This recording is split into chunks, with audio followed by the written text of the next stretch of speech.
Crisis of Petty-Bourgeois Radicalism by Gus Hall.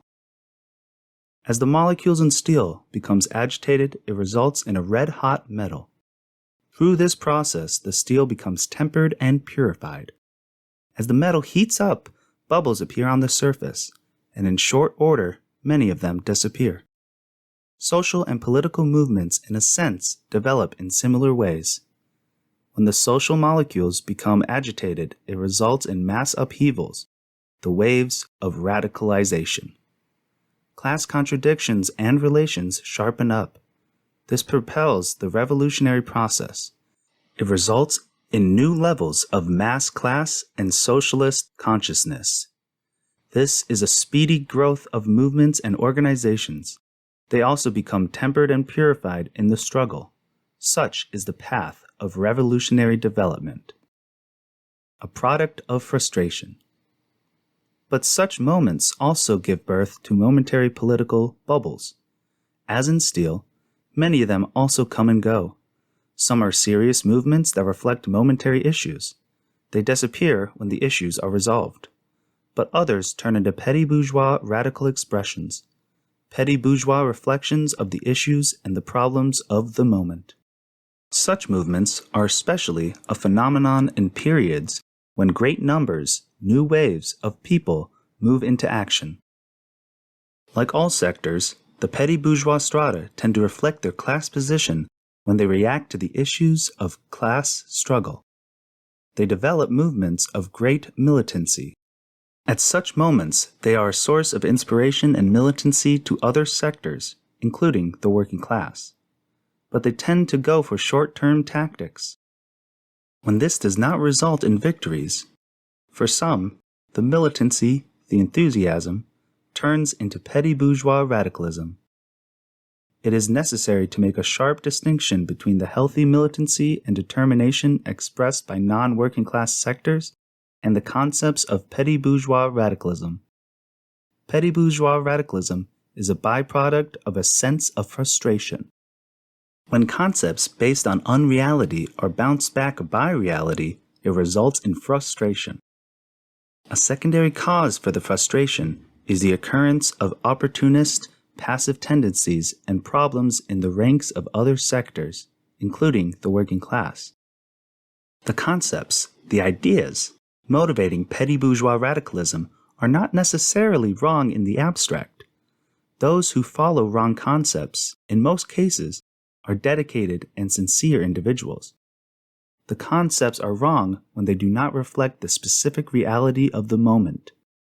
Therefore, the more determined such individuals are, the more damaging they can be. Good intentions and even good ideas are not enough. One of the key ingredients in a revolutionary struggle is people in mass. People do not respond to commands or to exhortations.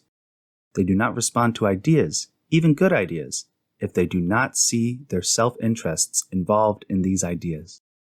The inner laws of capitalism, the laws of exploitation, the inherent drive for profit, the contradiction between social nature of production and the private appropriation of its products are all factors that force the victims in mass more and more to see their self-interests related to the more basic and revolutionary ideas. Policies and tactics, to be successful, must be related to this objective process. A revolutionary force must take full advantage of each new situation presented by this process. Only then can it become a revolutionary force propelling events. Tactics must be synchronized to each stage of this development. The very essence of capitalism is class exploitation. It is exploitation of people, again in mass. The essence of any struggle is the class struggle. The central moving force is the exploited class, the working class. Concepts of struggle, not based on the above reality, will sooner or later come into conflict with it. The advocates of petty bourgeois radicalism try to bypass this reality. They believe they can avoid the necessary and unavoidable, consistent and sustained work, the work of organizing, educating, mobilizing, and leading people in mass, of leading people on the level of their understanding of their own self-interest, and in this sense reflecting the objective processes leading to a revolutionary struggle against capitalism. For this, they seek to substitute radical rhetoric with general slogans or advanced actions that have no relationship to struggles to which the masses do respond. Thus, when the concepts based on unreality meet the reality of class struggle, they bounce back. If such tactics are further pursued, they become an obstacle to struggle. They become a destructive and divisive force. Organized groups which pursue such policies do not only tend to move away from the working class, but they reject mass concepts of struggle altogether. The relationships between the objective processes and the tactics of struggle are not simple. It is an intricate process. The lines are not clean-cut, and even that which is negative, in the long run, can have momentary positive influences.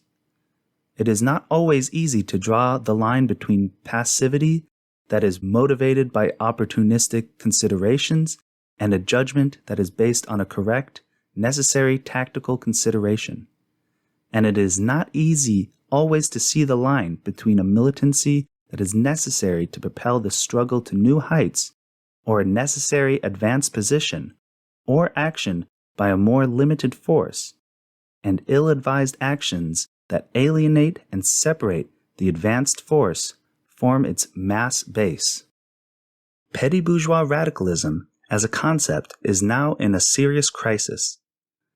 Masses have moved to new levels of political consciousness and to higher forms of struggle. Generally, petty-bourgeois radical concepts go into a crisis when working-class concepts of struggle are on the ascendancy. An old problem. Petty-bourgeois radicalism is not a new phenomenon. It has emerged as a problem throughout the history of the world revolutionary movement. Petty-bourgeois radicalism has had a historic run in the recent period. The wave has touched most of the non-socialist world. A special brand of petty-bourgeois radicalism made deep inroads and influenced the policies of the leading cadre of the Communist Party of China. Throughout its history, the Maoist influence has been a petty-bourgeois radical influence. In its basic essence, this cultural revolution was propelled by a mass petty-bourgeois radical sweep. This is a special brand of petty-bourgeois radicalism because it takes place in a country that is building socialism. It is a special brand because the leading core of the leadership used it as an instrument in the struggle to stay in power. It is a special brand because in China, it was woven into a pattern of bourgeois nationalism. Mao's policies have always been and are today based on mobilizing the non-working class sections. It was the destruction of the organizations and politics based on the working class that were the main objectives of the Cultural Revolution. The Debray theories of revolution were an extension of these petty-bourgeois radical concepts. All variations of petty-bourgeois radicalism come into conflict with the class approach to struggle. They reject the class struggle as the vehicle for social progress. They reflect the individualism, the lack of class identification of petty-bourgeois elements generally. They reject policies and tactics that are based on mobilizing the working class, the one class history has designated as a basic contingent in the struggle for social progress. In fact, petty-bourgeois radicalism rejects the role of the one revolutionary class in society. Thus, the very premise of petty-bourgeois radicalism is that it is impossible to win the working class in the struggle against capitalism. From this, it follows the mass concepts of struggle are not possible, necessary, or realistic. This leads to actions based on small elite groups, or to individual action. Because this concept is not concerned with winning over the masses, it promotes and condones actions that alienate masses. There is inner logic to this path. Specific actions are taken because there is a lack of confidence in mass, in class actions. These ill-considered actions result in widening the gap between the petty bourgeois radical movements and the masses. This widening gap then becomes proof that you cannot win the masses, and therefore the line of conduct of these movements is justified. Each step leads to a further isolation. This is the inner logic of petty bourgeois radicalism. This has been the path of world Trotskyism, the classical movement of petty bourgeois radicalism. It had its genesis with Trotsky's rejection of the working class as a basic revolutionary force.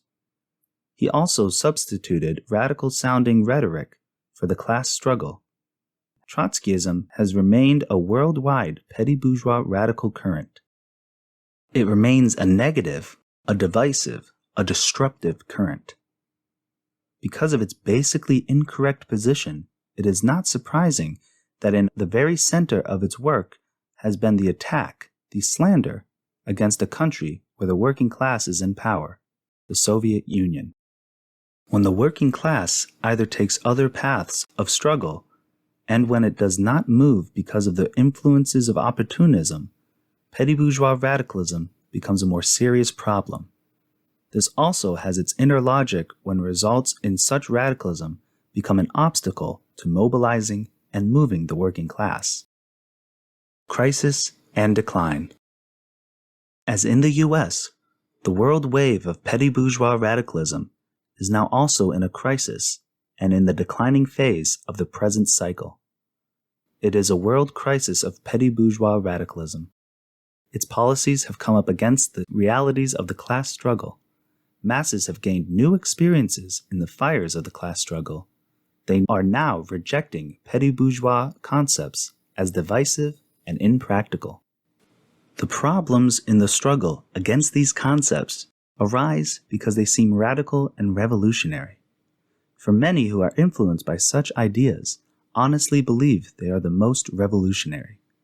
But when such policies fail, when they do not result in revolutionary victories, those who honestly believe in them face a dilemma. They can go one of three ways. Some give up the struggle, they use many excuses, but in essence they accept the status quo. They move into positions of opportunism. Others, in frustration, move into isolation by accepting the path of anarchism. This path destroys cadre as a meaningful revolutionary force. But most, however, draw the correct conclusions. They move into struggles and movements based on mass concepts. They draw the necessary conclusions that one's revolutionariness can be measured only in the framework of moving masses into struggle. It is impossible to struggle against the incorrect concepts of petty bourgeois radicalism without a consistent and sharp struggle against the forever present influences of right opportunism. The pressures toward right opportunism are the most consistent in any capitalist country. They remain the chief danger to the revolutionary movement in the broad mass organizations of the people and the working class.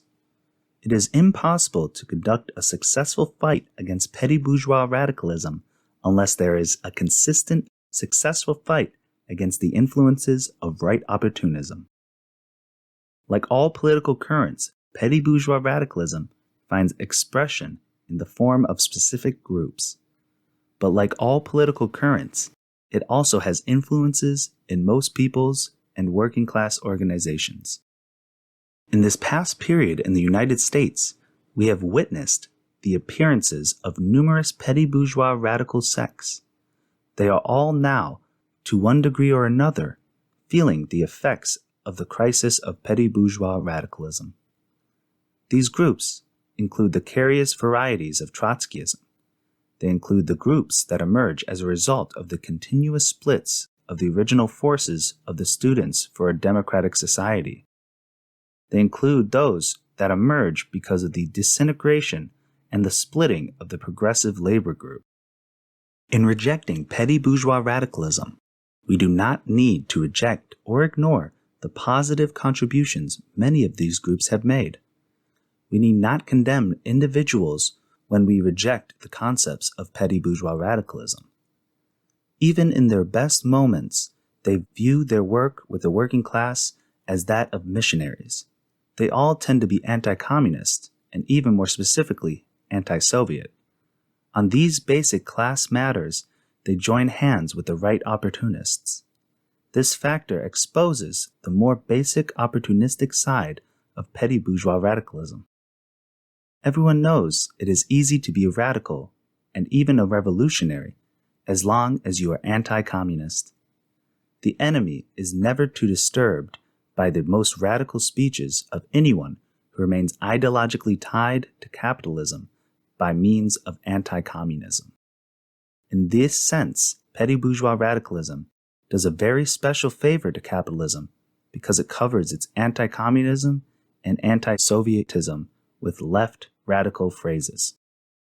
For a number of years, Mao Zedong gave the world's petty bourgeois radical groups a lift.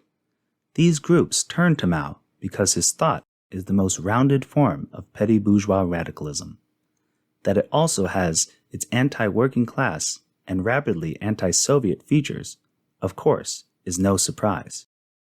But the most important factor of petty bourgeois radicalism today, including its Maoist features, is that it is in crisis and in the declining phase of its cycle the world over, as well as in the United States.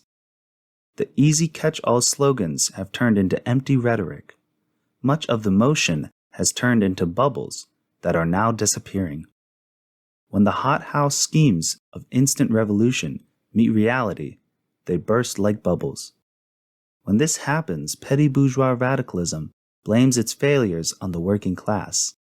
In their frustration, many of these sects turn to anarchism, which is only another form of petty bourgeois radicalism. This is, in fact, one of the features of the present crisis of petty bourgeois radicalism. Petty bourgeois radicalism as a concept rejects the basic class nature of society and the class struggle as a pivotal element in the fight for progress. It rejects the role of mass movements because it does not see its basic ingredient, the working class. A class approach to struggle is of necessity a mass approach. The petty bourgeois radical rhetoric is a sanctuary for those who have given up the possibility of leading masses, and in the first place the working class masses, in struggle. It is a way of keeping a radical image when in fact one has retreated and given up the struggle. The story of SDS.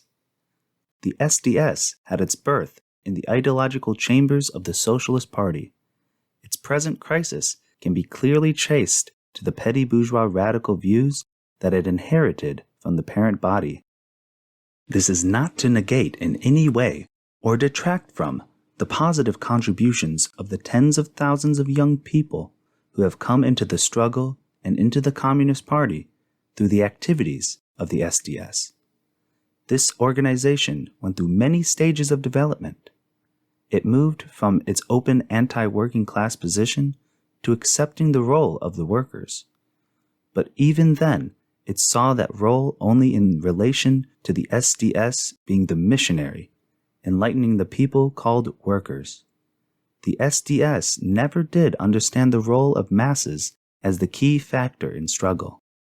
Because they did not understand the class struggle, they tended to reject all concepts of unity, including a unified front of the forces opposing capitalism. This comes from the very nature of petty bourgeois existence.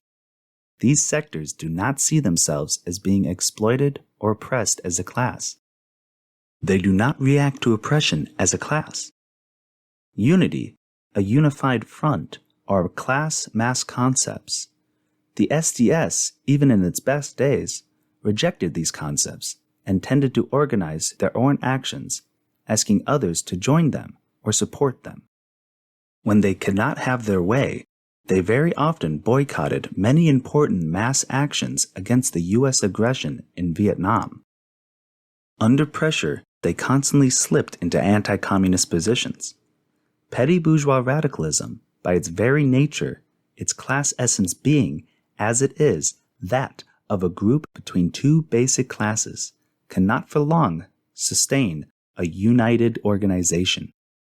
Its concept of participatory democracy was, in a way, a recognition of this fact. As the working class upsurge has developed and the class concepts of the struggle have moved into the forefront, petty bourgeois radicalism has also been evident in the policies of accepting racism. This has been justified by statements like, "We will fight for black-white unity when we have socialism." For white Americans not to fight racism at all times is racism. Most who took part in the SDS and the actions that it organized have drawn the correct conclusions. These forces have tended to reject the petty bourgeois radical concepts. But some, as we know, have moved into channels of anarchism and individual actions.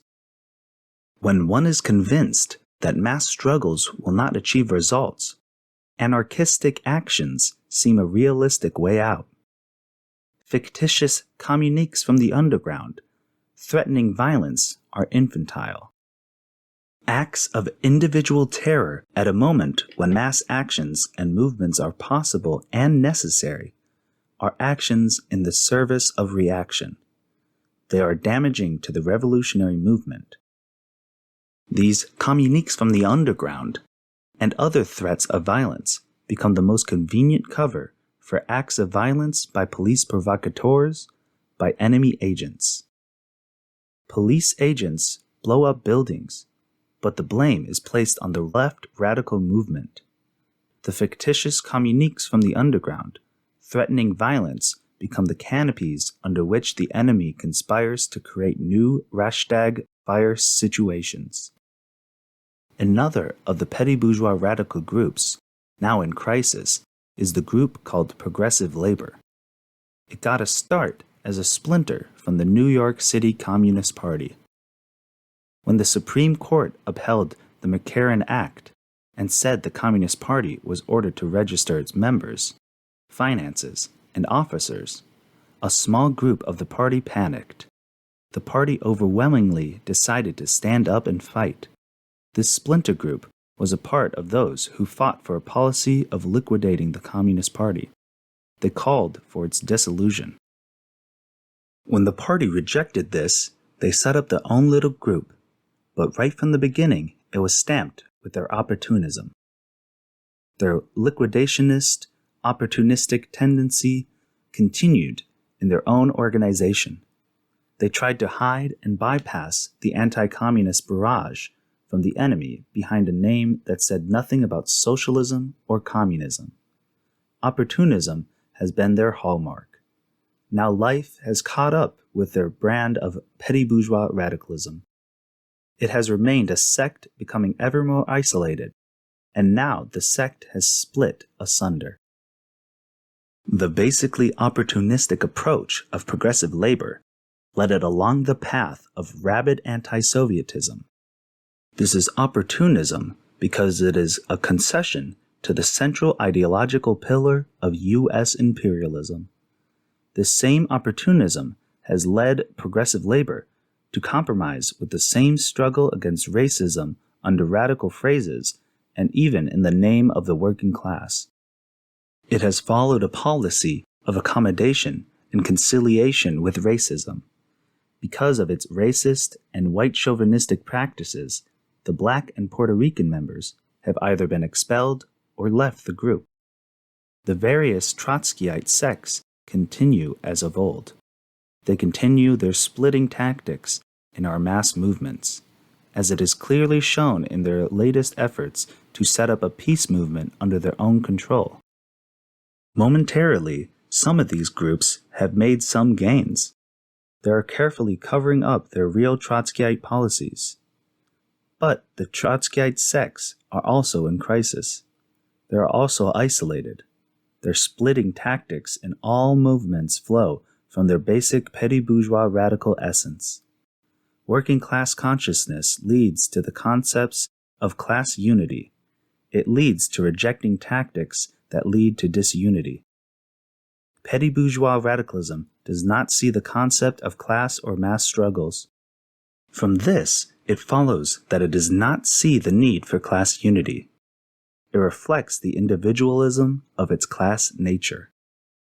Petty-Bourgeois Radicalism is a political trend. It is this political trend that is in a crisis. Militant currents, radical trends, the revolutionary process, these are not in a crisis. They are features of the mass upheavals. Marxism-Leninism is not in a crisis. It is the growing, the most consistent revolutionary current. It is not in a crisis because it reflects and is changing reality. It is the revolutionary current. Thank you for listening to this reading from the People's School for Marxist-Leninist Studies. If you're interested in attending classes, email info@psmls.org. If you'd like to support us, our partner publishing house can be found at newoutlookpublishers.net.